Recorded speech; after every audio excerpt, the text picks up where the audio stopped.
Hey! In front of me is POCO C40 and today I would like to show you how you can connect it using Bluetooth. First of all, you need to access settings. Now scroll down just a bit and click on Bluetooth section over here.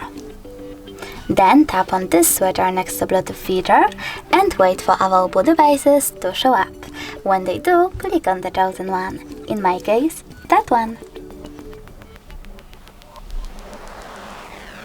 In order to continue, you need to select pair in this pop-up and wait for the other device to accept your connection request.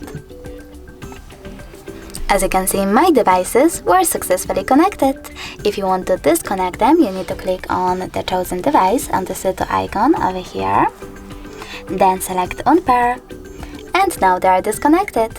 To connect to the same one again, just click on it and follow all of those instructions one more time. Thanks so much for watching. If you enjoyed this video, don't forget to leave a like, comment and subscribe. Bye!